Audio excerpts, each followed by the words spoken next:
un chef d'État qui a été démocratiquement élu au Bénin. Voilà. Un chef d'État que le peuple a choisi, elle vient dire qu'elle va le faire partir. Alors que son fort Yassine Bella, il a pris le pouvoir frauduleusement. Mais j'espère que cette dame-là restera à prison en vie, hein. Oui, hein? Parce que non, ne la libérez pas. Parce que si vous la libérez, retourne voir son gars là-bas, ce sera chaud sur le... Non, parce que, non, sérieusement. Parce que au moins le Bénin est développé, c'est une partie du Togo qui est développée. Si ça chauffe, au moins on peut venir voir les bonnes routes au Bénin. Mais on ne peut pas aller aux États-Unis, on vient voir au Bénin un peu. Imaginez cette femme, elle vient, puis elle retourne chez son amant. Elle a pris 20 ans, elle a pris 20 ans. Oui, il faut ajouter 20 ans encore. Elle ne sortira pas, s'il vous plaît. Quelle histoire, ça. Je te laisse continuer. Vraiment, du courage, mon frère. Merci beaucoup, Carlo. Merci à mon frère Joël aussi. Sérieusement, si quelqu'un... Est-ce qu'on peut écrire des emails à M. Patrick Talon? Là, on va lui dire comment... Il va voir même que les Togolais l'aiment plus que les Béninois, je vous jure. On va vous arracher votre talon là comme ça. Merci, mon frère. On va vous le donner gratuitement. Merci beaucoup à vous. On va vous le donner gratuitement. Pardon, donnez. Nous, on veut donner rapidement, mais... Vous savez... Merci beaucoup à vous, madame. Madame JV. Oui. Est-ce que vous comprenez la pertinence de cette démarche d'aider les Togolais? Parce que si nous ne les aidons pas, notre pays même est exposé. Puisque le Togo aujourd'hui est comme un centre opérationnel pour ceux-là qui cherchent à nous déstabiliser. Et M. Kémy Séba, aujourd'hui, il paraît qu'il a un projet de déstabilisation en connivence avec M. Faure Gnassingbé, de déstabilisation de notre pays. Excusez-moi, ne faites jamais l'erreur de voter pour ce Kémy Séba, hein? Il ne peut même pas. Est-ce qu'il peut venir sur le territoire béninois? Même délégué, il ne sera pas. Ah, d'accord. Ne faites même pas cette erreur-là. Sinon, les panafricains, là, les panafricains, vraiment. Vous imaginez des gens qui nous disent qu'ils veulent le développement du continent africain. Et ce sont eux qui se rallient à quelqu'un comme Faure Gnassingbé. Ils ont toujours une politique de 2 poids, 2 mesures. Quand ça ne les arrange pas, ils ne sont pas là. Donc, moi, j'ai déjà dit, cette affaire de panafricanisme-là, c'est un faux problème. Il y a autre chose, il y a leur intérêt derrière. Et quand leur intérêt est mis en cause, ils sont contre le pays. Quand c'est protégé, ils sont pour le pays. Donc, ils ne vont pas nous mirer du n'importe quoi pour dire du panafricanisme, l'unité, l'Union africaine. Non. Quelle unité? Quelle unité africaine? Aucune unité. Moi, la dernière fois, j'étais sur un panel, j'ai dit, mais attendez. Si, par exemple, il y a des Togolais qui sont dans les pays de l'AES, qui ont fui le régime RPT uni, le régime de Faure Gnassingbé pour aller là-bas, on voulait les arrêter et tout ça. Et Faure a demandé aux pays de l'AES de les rapatrier. Ils sont partis jusqu'à prendre des avions privés pour aller prendre un Seb DJ Togolais qui est au Mali, le mettre dans un avion privé pour le ramener au Togo. Le gars, il est présentement en prison au Togo. Alors que le même Faure, il a demandé aux Français de rapatrier les membres du M66. La France a refusé. Ça, c'est clair. De les ramener. Et il a même dit à la France, parce qu'il a arrêté un Français, un Guadeloupéen français, que si vous voulez que je vous ramène celui-ci, ramenez-moi les Togolais. La France a dit niet. Mais le Mali, qui est un pays panafricain, ils ont ramené le gars pour le mettre en prison. J'ai dit, mais si c'est ça le panafricanisme, je préfère la France-Afrique. Parce que nous, on a nos enfants chez eux, les Français. Les Français ont refusé parce qu'ils savent que si les gens là viennent au Togo, on va les torturer, on va probablement les tuer. Et ils ont refusé. Et un panafricain a envoyé le gars sans même penser à ce qui lui arrive. Et vous voulez que je suive ce panafricanisme-là? C'est mieux mais ce que vous ouvrez, madame, le pouvoir malien n'est pas un pouvoir légitime, tout comme le pouvoir togolais. Donc ils se comprennent. Oui. C'est tout. Ils se comprennent. C'est une manière de vous dire si c'est ce qu'ils appellent le panafricanisme. Je préfère être France-africain. Parce qu'au moins, ils protègent la vie humaine. Ils protègent la vie. Ils s'en foutent que tu sois Togolais, Béninois, Gabonais. Mais ils savent que si tu rentres dans ce pays, on va pas te traiter comme un être humain. On va te torturer, on va te jeter en prison. Ils ont refusé d'envoyer les citoyens togolais. Mais eux qui sont africains, et qui disent qu'ils sont panafricains, qui veulent le développement de toute l'Afrique, ils n'ont pas hésité a envoyé le frère, et le frère aujourd'hui, il croupit en prison dans des conditions vraiment misérables. Et vous voulez que moi, je suis ce panafricanisme-là? Ça ne va pas. Il y a quelque chose qui ne va pas. Nous tous, on était contents que oui, Ibrahim Traoré, les histoires là où nous avons combiné tout ça. C'est justement ça, vous savez. Table ronde, s'il te plaît, Joël. Table ronde. Oui. Tu ne vois pas que donc nos frères qui soutenaient ces pays-là sont embarrassés aujourd'hui par cette situation, qui n'arrivent pas à parler? Oui. Et que nos frères et sœurs qui soutiennent donc ces pays, aujourd'hui, quand le Mali a livré un citoyen togolais, donc nos sœurs et frères qui étaient dans cette lutte contre fort, mais qui soutenaient également ces pays, aujourd'hui, ils ne parlent plus. Ils ne peuvent pas parler parce que la situation les dépasse. Maintenant, c'est pour dire que non, ce n'est pas l'État malien, non, il a été enlevé, kidnappé, des trucs qu'ils sont en train de raconter aux gens alors que c'est faux. C'est les autorités maliennes qui ont livré le monsieur à Fonya Singbe. Et on sait qu'il aura 20 ans de prison. C'est ça le panafricanisme. Est-ce que vous avez entendu Kémy Seba ou bien les trucs là dénoncer cela? Non. Ils ont gardé ça dessus depuis moi je les ai pas vus. Même si tu es un bandit et tu soutiens l'AES, tu es bon pour les panafricains. C'est un problème de comme ça. Même si tu es un bandit, ils vont te soutenir. Ouais. Vu que tu sois de leur côté. C'est ça. Ils sont embarrassés aujourd'hui, ils ne peuvent pas parler. Voilà la situation. Merci. Vous savez, chers amis, vous savez, le truc qui m'a moi un peu, qui m'inquiète dans leur histoire là, vous avez déjà déstabilisé 3 pays. Vous avez 3 pays qui sont avec vous. Le Burkina Faso, le Mali et le Niger. Mais si vous dites que vous avez un modèle de développement, un modèle d'émancipation, mais mettez ce modèle-là en place. Il faut expérimenter ce modèle-là dans ces 3 pays. Ramener la paix et la stabilité dans ces 3 pays. Développer ces pays. Et on va voir. Et on va dire, ah oui, vraiment, comme vous avez réussi, là, on va vous suivre.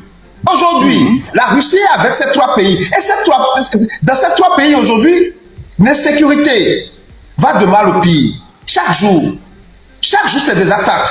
La Russie a réussi à faire quoi dans ces pays-là aujourd'hui? Quel résultat la Russie a donné? Pour qu'on puisse demander aujourd'hui au peuple béninois de demander à ses dirigeants de rentrer dans cette truc-là. Mais comment un homme sain d'esprit, un homme qui est sain d'esprit, va quand même se dire, ok, on me demande d'aller là-bas, on me demande d'aller là-bas. Qu'est-ce qui est mieux là-bas, je vais chercher. Le Bénin aujourd'hui se porte mieux que ces 3 pays. Mais qu'est-ce qu'on ira faire là-bas? Le Bénin, malgré les crises, le Nigeria nous a fermé sa frontière. Le Niger l'a fait aussi également. On a voulu construire notre centre industriel GDIZ. La Banque mondiale a refusé. Le FMI a refusé. Nous nous sommes entêtés, nous avons fait, on a construit notre GDIZ pour le grand bonheur du peuple béninois. Aujourd'hui, le Bénin se porte mieux que ces 3 pays. Et vous nous demandez de rejoindre ces 3 pays, mais pour quelle raison? Mais il faut ne pas, c'est-à-dire, il faut être vraiment, je ne sais pas, déséquilibré à l'intérieur de soi pour soutenir cette thèse-là. Vous avez pris le pouvoir dans ces pays-là. Vous avez manipulé le peuple, la jeunesse. Mais quel est le résultat, ou bien quels sont les résultats que vous apportez à ces populations? Quels sont les résultats que vous apportez à ces populations? Lorsque vous leur posez la question, vous dites non, ça doit prendre de temps, ça doit prendre de temps. Mais ça, c'est une très belle analyse. Mais quel temps? Ça fait déjà 4 ou 5 ans qu'ils sont déjà là-bas avec les histoires de AES et puis Mali, Niger et tout ça là. Mais il y a aucune amélioration. Tout le temps, quand tu voyais les attaques terroristes, ils sont partis par des armements lourds en Russie pour envoyer là-bas. Malgré ça, il y a les attaques tous les jours. Mais quel est l'exemple que vous montrez? Qui vous empêche aujourd'hui de quitter le franc CFA, M. Kémy Seba? Voilà. M. Kémy Seba, qui vous empêche de quitter le franc CFA? Pourquoi vous ne quittez pas le franc CFA? Vous attendez quoi pour ne pas quitter le franc CFA? Parce qu'on se demande, on a crié tout le temps, oui, on va quitter le franc CFA, on va faire sortir la monnaie de l'AES. La monnaie de l'AES là est où aujourd'hui? La monnaie de l'AES est où? C'est une manipulation, une propagande totalement inutile et inefficace. Et nous devons faire beaucoup attention. Aujourd'hui, ce qui importe pour la jeunesse africaine, pour la jeunesse béninoise, c'est d'apporter notre petit soutien au peuple togolais pour rétablir la démocratie au Togo. Parce que tant que le Togo sera sous la dictature, cette dictature-là, le Bénin aussi ne trouvera pas la paix, d'une manière ou d'une autre. Tant que nous allons, sinon on dit, ah non, le Togo, c'est pas notre pays. Non, écoutez, faites beaucoup attention. Parce que le Togo et le Bénin, en réalité, nous sommes la même famille. Hein. Nous sommes la même famille. Si ça ne va pas au Togo, ça va nous influencer. S'il y avait, je vous dis, s'il y avait la démocratie au Togo, le Bénin, on a fait un pas de géant, on va faire plus que ça. Ouais. On allait faire plus que ça. S'il y avait une bonne coopération, on allait faire plus que ça. Donc, nous avons le devoir d'accompagner le peuple togolais dans cette lutte-là. Une lutte pacifique, réfléchie. C'est pour ça que je demande aux uns et aux autres d'avoir les bonnes stratégies. Commencez par mobiliser la diaspora dans tous les pays. Je sais que au sein des pays de l'Alliance AES, ils vont pas vous le permettre, puisque là-bas, il n'y a pas la liberté d'expression. Ouais. Mais dans les autres pays, vous aurez droit à cela. Il faut écrire et respecter les textes et les lois de ces pays-là. Ils vont vous accorder. Et nous sommes là pour vous soutenir, pour relayer une information. Et trouver des voies et moyens pour que la jeunesse togolaise présente sur le territoire togolais puisse avoir l'information au fur et à mesure. Il faut parler. C'est qu'un beau jour, avant 2026, quelque chose va se dessiner. Inch'Allah. Ouais, nous le croyons fermement de tout notre cœur. Et nous savons que ça va changer. Et nous allons coopérer avec nos frères béninois. Le Bénin et le Togo ne sont qu'un. Nous allons travailler ensemble. Je vous dis, je vous dis, si c'est-à-dire le peuple se résume à moi seul, je vais vous soutenir. Parce que je sais qu'en vous soutenant, je suis en train d'aider le Bénin en même temps.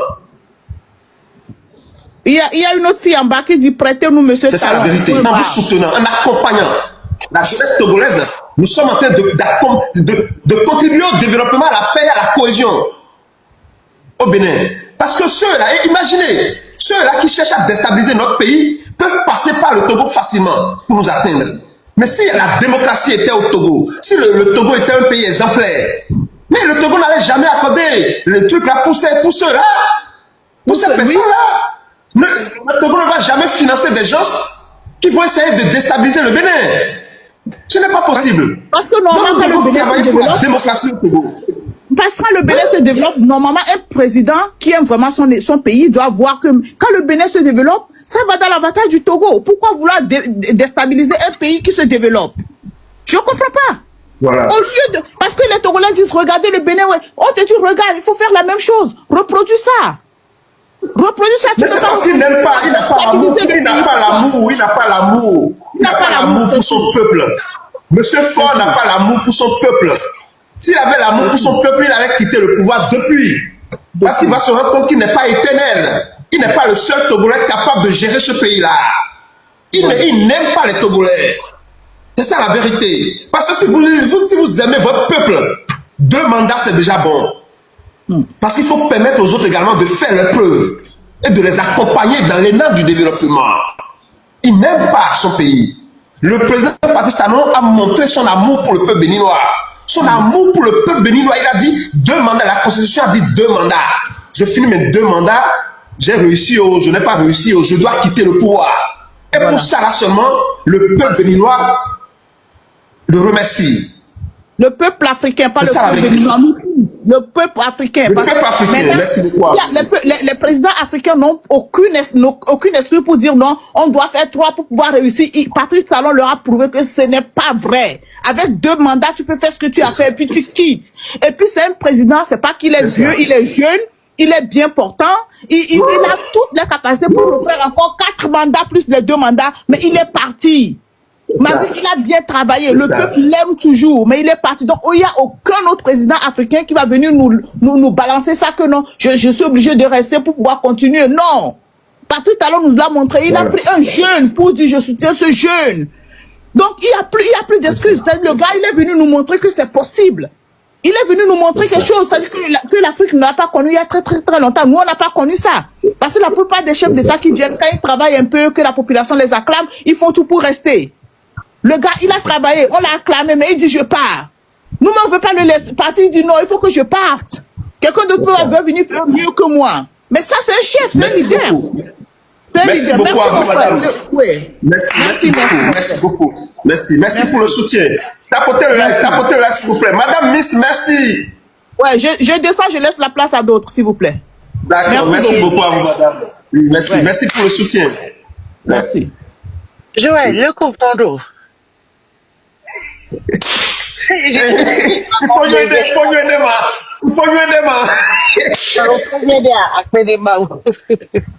Ça y est, ma nouvelle mission, c'est de t'apprendre à parler le bina. Tu C'est m'apprendras ça. la leçon après. Merci Bon. beaucoup à vous. Et Voilà. bonjour à tous ceux qui sont sur le panel. Hein. Chers amis africains, moi je vais vous dire un truc. La situation du Togo devrait vous intéresser plus que ça, comme le fait Joël en ce moment. Parce que dites-vous bien que notre pays n'est tout autre qu'un laboratoire. Tout ce qui se passe de mauvais se passe chez nous en Suisse et transporté chez vous. Donc, à un moment donné, il va falloir regarder le Togo comme, pas comme un ennemi, mais vous êtes obligés de vous allier à notre lutte. Parce que sinon, tous vos pays seront en danger. Que ça soit le Bénin, le Ghana et tout ce qui va avec. Vous êtes tous en danger avec le Togo. La preuve, Côte d'Ivoire. Le monsieur là, il a changé notre constitution. Ouattara, il fait la même. Donc, nous sommes le laboratoire de l'Afrique de l'Ouest. On teste les choses chez nous et ensuite, eh ben, on les ramène chez vous parce que ça a fonctionné chez le Togolais et finalement, ben, ça fonctionne partout. Donc, maintenant, je pense que il va falloir que tout le monde s'y intéresse. Et voilà. En ce qui concerne cette histoire de panafricain et d'AES, que dire? Que dire de ça? Des choses inutiles comme ça. Franchement. Moi, je vais vous dire un truc. Quand le Togo va changer, quand le Togo va changer, quand ce monsieur partira du Togo, je puis vous assurer une chose. Nous allons pratiquer le nationalisme radical pur et dur. On ferme nos frontières tant que le Togo n'est pas développé, on ne laisse personne rentrer. Nous n'allons même pas aller appliquer des programmes qui sortent de la poche de je sais pas qui. Non, non, non, non, non, non, non. Nous allons tout bonnement reprendre le programme de Sylvanus Olympio, qui nous avait permis à l'époque de payer notre dette coloniale en moins de 3 ans, qui nous avait permis de développer le Togo, d'avoir emmené un Togo à un standing, jusqu'à ce que ces gens-là viennent prendre notre pays pour leur vache à lait et qu'ils le dégradent et qu'on le retrouve dans l'état actuel. Et pour le finir avec ça, il n'y aura plus d'hommes à la tête du Togo. La prochaine personne qui sera à la tête du Togo, ça sera une femme. Et ça sera Monsieur Gattuso est d'accord avec vous. Monsieur Gattuso. Ah, Miss Merci. Ah, écoutez, Monsieur ça Gattuso. sera une Monsieur femme. Gattuso, formidable. Pendant 5 ans, le Togo sera dirigé par la femme togolaise. Et lorsque nous parlons de femme togolaise, nous ne parlons pas pense déjà à de... Madame Farida, elle est là, Non, vous la pas, connaissez, mais- Miss Merci. Je la connais, mais ça sera on va même pas vous dire qui elle sera, parce qu'elle est déjà là. Et c'est une nationaliste pure et dure. Non seulement le Togo sera dirigé par des femmes togolaises, pas de produits ghanéens, c'est-à-dire 100% togolaises. Pas mélangé. Le Togo, et elle aura 5 ans. En 5 ans, nous allons reconstruire notre Togo.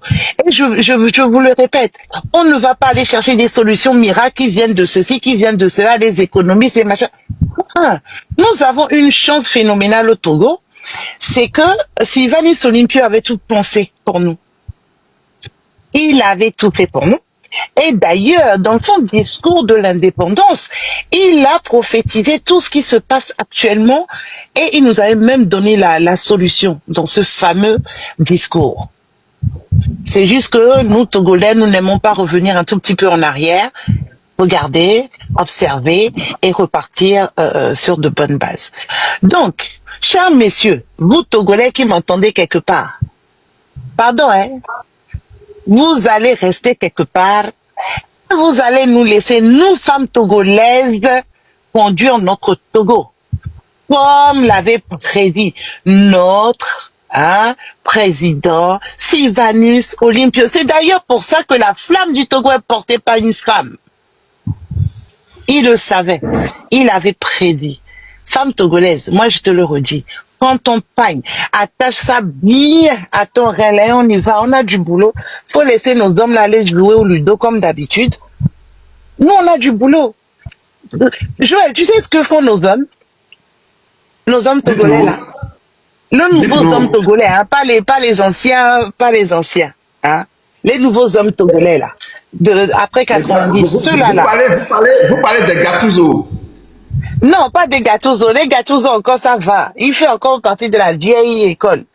Mais je parle de ces hommes togolais d'après 90. Eux, tout ce qu'ils aiment faire là, c'est d'aller rester sous l'arbre, jouer au ludo. Boire un peu de soda biwa. Après venir dire maman, qu'est-ce qu'on mange aujourd'hui? Merci beaucoup, Tabron, merci. Non, je rigole. Là, je suis en train de zaïr, je plaisante. Mais non, j'aime bien les titiller un peu, mes tontons, mes papas là. Mais sincèrement, si je redeviens un peu sérieuse, cette lutte se fera que par la femme togolaise. Et elle le sait. Elle a toujours fait. Donc maintenant, il serait temps qu'elle reprenne son bâton de pèlerin, qu'elle fasse ce qu'elle sait faire et que qu'on sorte notre cher et tant de pays de ce désarroi total. Parce que pour nous, encore ça passe, mais la génération qui viendra après nous ne trouvera pas un bon Togo, ne trouvera peut-être même plus un Togo. Donc, il va falloir qu'on travaille.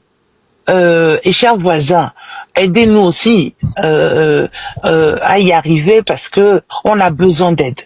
Parce que même si on est... Oui. Vous savez, aider le peuple togolais aujourd'hui, c'est inévitable. C'est inévitable, puisque pour le Bénin, en tout cas, c'est inévitable. Parce qu'on a observé que votre président, le président